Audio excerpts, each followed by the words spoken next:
Hi, welcome to this special VIP webinar today. My name's James. I'm the Operations Director here at Your Personal Training, and I'm pleased to be joined by Mr. Kevin Baker, who is our Academy Director at your Academy. Kev's got a wealth of experience in the health and fitness sector, both as an operating personal trainer and also as a highly advanced educator as well. So what today's webinar aims to achieve is to explore some of the best practice that Kevin has seen in the industry to date, and also tap into some key insights into how we can all develop as fitness professionals in our industry. So with no further delay, Kev, welcome to the call. Good to see you. Hello. Thank you. Thank you for allowing me to be here. It's a pleasure. It's great to see your face and hear your voice as always. I thought it'd be a good opportunity to open up the session today, just by giving a brief whistle-stop tour of yourself as an individual and your background, if you can.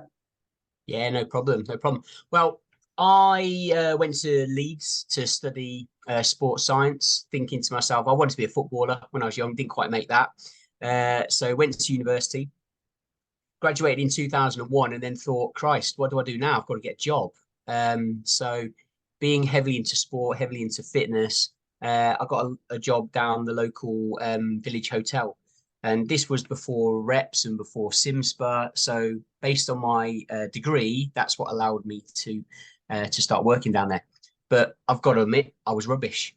I was giving people the programs that I was doing. I wasn't really listening to what they were saying. We were doing some great little consultations with them and doing fitness tests, etc. But you could tell that I needed the education to understand how to work with other people. So I qualified as a gym instructor, did that for probably about 2 or 3 years, qualified as a personal trainer, set my own PT studio back in 2007. I think I became self-employed about 2005, something like that, and set up my PT studio within a couple of years. Did that really successfully until someone approached me and said, do you want to start doing some tutoring assessing? And I remember at the time thinking to myself, what does it involve? What do I do? And ultimately what I say to people now is it basically involves you doing the same thing as a personal trainer with your clients as what you do as a tutor assessor to aspiring personal trainers. It's coaching, it's education, it's keeping them on the straight and narrow. So I did that. I moved into various management roles as well to start delivering the PT qualifications as well. And I started working with your Academy 2022, wasn't it? It was, yeah, it was indeed. Yeah, the birth of your Academy, July 2022. Right. But that's a great insight. And you're right, Kev. I think back in the day, sort of circa 2021, 2001, sorry, I entered the industry a little bit after that, 2005, I think it was. It was very different, wasn't it? The landscape of education and the ability to almost map a sports science degree into personal training, which on reflection on that was probably a mistake, wasn't it? Because it's such a generic subject topic with sports science, it doesn't really directly fit, does it? Exactly. I mean, I remember going there, sitting in lectures and listening again about the Krebs cycle and electron transport chain, and I'm like, okay, all right, what's this got to do with anything? And then even then going into doing my level 2 and level 3 qualifications, it still wasn't really explained that well, and there was no real application of the learning. And it's a million miles away to what the qualifications are now. Yeah. And certainly how we deliver it at your Academy as well, because there needs to be that application. And yeah, there's no point in having the knowledge if you don't know how to apply it. And I think, yes, there are some parts of the course where people have to learn it, which is just to pass the qualification. For example, like blood flow around the heart. You know, I don't think many PTs will really be talking to their clients about that. Just making sure that their heart does pump and the blood does go around the body. But then you can take things away from that in terms of, okay, well, how do we measure heart rate? You know, what are the heart rate zones? Why do we warm up? Why do we need this vasodilation to the blood vessels, to the working muscles we're about to target? Why should we do warm-ups? Why should we do cool downs? So there's all the application that needs to be learned, and that gets lost in in a lot of educational settings. Yeah, absolutely, absolutely. And obviously going from personal trainer into the education sort of realm. You mentioned earlier then that there's very much transferable skills. What are the key skills that you learn dealing with clients that you've applied effectively in your sort of tutoring roles? Yeah, I'd say, well, firstly, education. You know, if I'm a personal trainer and someone doesn't know how to squat or they don't know protein-based foods, that's about education. And ultimately, it's about making someone independent. So Yeah, the paradox, if you like, is, you know, a lot of PTs will be like, well, if I make my clients too independent, then they don't need to work with me. And that's quite the opposite a lot of the time, because if you make them independent, they'll be kind of more reliant on the next level and saying, okay, what's next? And actually, you've allowed them to progress to that level, and they want to stay at that level if they want to progress even more. So yeah, to make people independent, you've got to educate them. So I think that's the key one. Obviously, you've got to inspire, you've got to motivate people as well. So that goes the same with the tutor assessor. yeah, If you're dull, bland, you know, as a PT, you should really reflect on that and think, okay, is this why I'm losing clients? It's exactly the same as a tutor assessor. You know, if you're boring the living daylights out of people because all you do is do PowerPoint presentations, and guess what? People aren't going to learn that much. And most people learn from doing. And again, it's the same with PT, isn't it? So if you can explain 20 different teaching points of a deadlift, yeah. brilliant. But a client's probably not going to understand it until they actually try it. So, and it's exactly the same thing with education. So yeah, it's kind of, again, having the best interest in the client, showing empathy and things as well. So it's the same. It's the same thing. You're Core just values, you're yeah, coaching a client or you're coaching a learner to become a personal trainer. yeah, It's the yeah. same thing, really. Absolutely. And I think we can't lose sight and underestimate the importance of kind of inspiration and motivation in that as well. And, you know, I think as an industry, we don't really like beige very much. So being sort of vibrant and motivating, it helps, you know, your clients get to their desired results, and it helps a learner get to a desired result as well, is what I've got from that. So that's Yeah, really, exactly. really good. And I mean, from an educational standpoint in the industry, Kev, we've seen a big shift in the last 10 years into sort of online tuition, online education. So I wonder if you could talk for a moment around why your academy is different and why we're kind of trailblazing the industry from an education standpoint at the minute. I think that'd be really useful. Yeah, sure. Well, it probably goes back again to what I've experienced as a tutor assessor myself. Like when I first started doing the role, it was based on a 6 week, well, it was a 7 week fast track course. So, Yeah. so learners actually came in 5 days a week for 7 weeks, and it was heavy. You know, they had homework every single night. And again, I know from my experience as doing like CPD as a PT, I did these like home. I'm showing my age now because they weren't even DVDs; they were VHS. I Okay. think I've still got Wow. them in the loft somewhere. But yeah, we had to do these CPD courses at home before we went on a residential for 5 days. And so you're doing all these things at home and you're learning it and you're thinking you're grasping it. But then when you go on that residential, boom, that's when the light bulb moments happen, and that's when you're like, if you immerse yourself in that learning and you learn from other learners as well as the tutors that are there, that's what really helped me in my progression, you know, as a personal trainer. So I think when it comes to your academy, I've tried to keep that the same. Yeah, there's got to be that face-to-face element, because if there's not, so best example, we did a course just last week, and the people that come in, you can see they're engaged from the start. Yeah. And they're learning from each other. So they're doing communication skills, all the soft skills that you need as a PT, you will not get from online education. You know, from interviewing your mum in your bedroom because you've got to pass your consultation assessment. It's just not very good. It's the same as, let's say, I always give the analogy of the of doing your driving lessons. Um, your driving lessons were a bit where you were scared, you know, you're apprehensive, but you were learning and there were some objectives and you got a bit better and eventually you learned to drive. It was that rubbish hazard perception where you had to press the button when you saw a hazard and this, Yeah. that, whatever. It was a bit like, God, this is a bit simulated. This is a bit rubbish. But let's take it a stage further, where imagine if we said to you, well, you know what, for your driving lessons, you're not actually going to be in a car.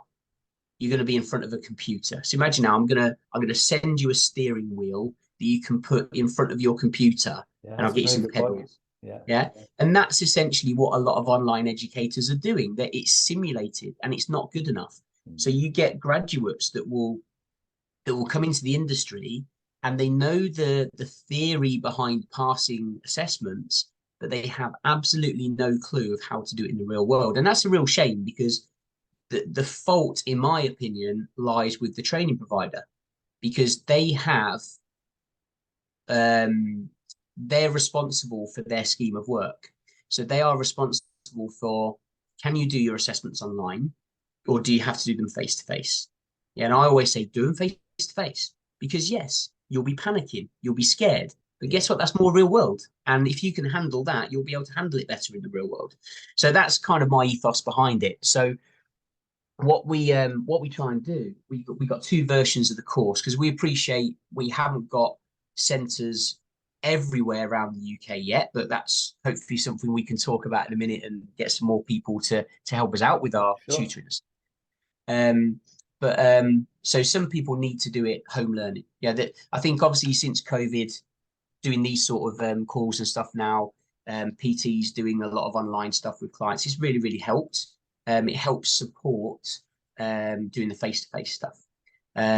So yeah, that's how we that's how we do it, because we want to make sure learners are successful, because our reputation is, if you like, is based on our learners' success. So if we can get them successful and into successful careers, then that comes back to us. Absolutely. No, I couldn't agree more. I think that whole education to application cycle is critical, Kevin. It's why, often personal trainers go missing in the early stages. You can pinpoint it back to their education and the standards. Yeah. But I think being authentic, giving that real world example, as you mentioned there, is critical in that early stage. Yeah. I remember I was supporting some PTs up in Newcastle, and this lad had just started. And so I'd met him. I think he was like a week, 2 weeks into the role or whatever. And it's my job to support the PTs. And I think he was only young. I think he was like 18, 19, something like that. And so the first thing I did with him was I walked around the gym, had a chat with some members, got him to see how I interacted with people, blah, blah, blah, blah, blah. And he started doing it as well. We had a bit of a Q&A session at the end. Said, right, I'm going to come back next week and we'll have a chat about how you're getting on. Well, come back a week later, or he messaged me in between then, and he said, I've got my first client. And, he was proper chuffed. And she wanted 3 sessions a week. So, brilliant. And he had sold her basically 2 hours of PT, but spread over 3 sessions. So 3 40-minute sessions. So I said, right, well, I'm coming up Tuesday or whatever. Let's have a chat about your programs and what you're going to do.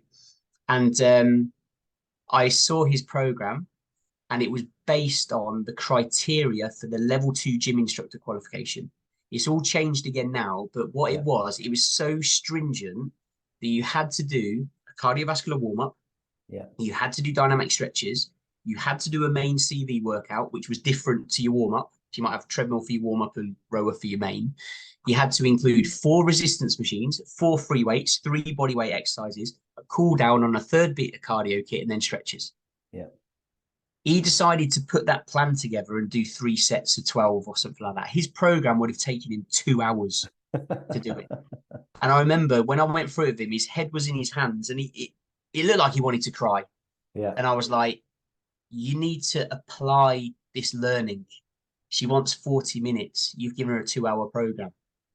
That's exactly the frustration, if you like. Yeah. But again, the frustration is based on the training provider. It's not based on the learner, because the learner's best intentions.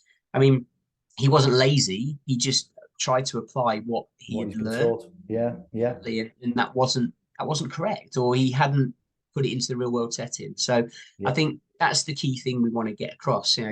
That whenever we say, a learner will say to me, "Oh, should I do this exercise, or should I do that exercise, or should I do this?" I'm like, I don't know. Yeah. And they're a bit taken back, and they're like, what do you mean? It's like, well, ask your client. Why are you asking me? Because is it going to hurt their knee? Why are you asking me? Ask them. Is that what they like? Is that what they dislike? Ask them. Yeah, that's all the information that you need to gather in order to design decent workouts and nutrition plans for people is based on that client. So they're the expert in themselves. Absolutely. Yeah. And I think you touched on this briefly as well. I think having a personal trainer who's been a successful personal trainer, then tutoring and assessing, learners through this journey is again a critical point that we've got to get right. Something we pride ourselves on at your academy, something that we fully endorse. And we're actually, as you've alluded to already, developing now a network of your PT trainers who are being trained up to become tutors and assessors. So I wonder if you can just develop on that sort of point as well, Kev, in terms of how personal trainers get involved in that opportunity, and what they can expect from it as well as they coach new PTs into the industry. Yeah, definitely. Well, yeah, I mean, what better than learning from someone? Again, I always say, what's the difference between a tutor and a mentor? A tutor has passed their tutor assessor qualification. Mm-hmm. A mentor has done that, but they've got years of experience. Yeah. They've got anecdotes and stories they tell about their clients, what's worked well, also what hasn't worked well. We've all made mistakes in our lives and our careers and stuff. That's the stuff that learners need to know of as well. Absolutely. So hopefully they don't make the same mistakes, or they can they can make the right decisions, etc., etc. And that's not going to come about by a tutor who's just a keyboard warrior. They can do the marking if they want to hit the criteria and the standards of the qualification. Yeah, that's important. And what I normally find, again, it depends on the personal trainer. It depends on their skill set. A lot of PTs, when they go through the tutor assessor qualification, they look at learners like clients. And although we've said there's that transfer of skills, they're not clients now, they're learners. So what you need to learn to be a tutor assessor is not about what is optimal for hypertrophy or what is optimal for fat loss. It's what is optimal, or what are the learning objectives of this lesson that I need to teach this individual. Yeah. When it comes to an assessment, what is the assessment criteria? And I need to be objective and mark against that assessment criteria. I can't use my own personal bias to say, oh yeah, it's based on the awarding body standards, not your own standards. So yeah, there's a lot of carryover in terms of, like I say, education, inspiring people, etc., etc. But there's also a lot to learn from a tutor assessor perspective.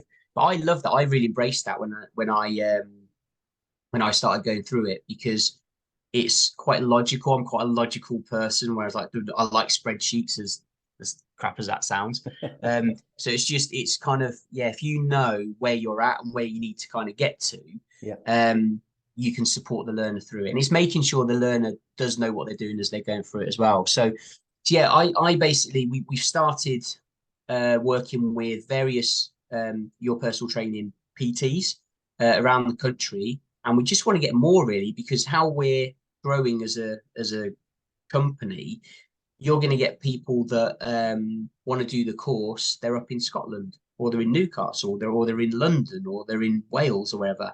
And we want to have a network of PTs that are qualified as tutors, assessors, that can take on individuals around their other commitments and things, and fill the gaps in their diaries, if you like. Just to earn some extra cash. And I always say to people, I guarantee it will make you a better PT, because when you do PT, you won't realize this at the moment, but you should have a plan. Yeah, you've got the program, let's say, or you're going to cover nutrition that day, or you're going to cover lifestyle or goal setting or reassessments, whatever it may be. That's a lesson plan, ultimately. Yeah, it's a plan of what you're going to do with that individual that day. And then in terms of, say, assessment criteria, you're always assessing a client anyway. You're watching them do exercise and you're assessing to see if they're doing them right or wrong. And then, so you have criteria, hopefully the right criteria in your head of what is good technique and what is not so good technique. And then your job is to then make sure that it is good technique. Yeah. So same sort of thing. So yeah, that's essentially what assessment criteria is. Fantastic. No, that's really good. I couldn't agree more. I think as a career development pathway, Kev, we often as personal trainers, hit ceilings of opportunity. But this for me is, if I'm looking after my group of 30 to 50 clients on a week-to-week basis, and I can inspire and coach someone to again go on and build a business and look after that quantity of clients as well, you're influencing more and more people via your profession. So great career strategy, great development. And like you said, if we have trainers who are looking to get involved in this, simply drop an email, I guess. Is that probably best to do? Drop you an email, have a call? Yeah, pop me an email, because again, it's about when I take people through the tutor assessor course, obviously we want people that are going to be doing it correctly. So you've got to have a certain mindset, and you've got to have a certain standards, and obviously we need to keep that. But ultimately, I want to see someone's personality as well, because like we said, you've got to inspire people and motivate people. So if you're very, very dry, then maybe think about just expanding your skill set a little bit regarding communication or whatever. But also, you can't just be the person that's very effervescent and is kind of the leader of the room and this, that, whatever, but doesn't know how to do marking and to follow procedures. So it's that skill set. So yeah, if you're interested, give us a shout. But I mean, even if you're not interested in doing the tutor and assessing, you can still make extra revenue from referring people onto the course. Absolutely. Because we pay 100 quid just for someone to give us a name, and if that person signs up to the course, then they get 100 quid. So even from that perspective, it's good to know that we're here. Absolutely. Yeah, and it was a key point. I think when I was full-time personal training, I'd often get asked the question, I really want a career change. I'm really interested in becoming a PT. And I'd always be kind of like, oh, who do I refer into? But yeah, we got to direct the source kind of solution now with your PT and your academy. And as a company, we take education very seriously. That's why we got such great CPD provision available to all of our trainers. And with you spearheading your academy, Kev, it's only going to grow to greater heights. But that's some great detail capture today. Really grateful for your time on this webinar. I think some great golden nuggets. And as I said, from a career development perspective, we want to see as many PTs involved in the tutor and assessor scheme as possible. So once again, thank you very much for your time, Kev. No, thank you.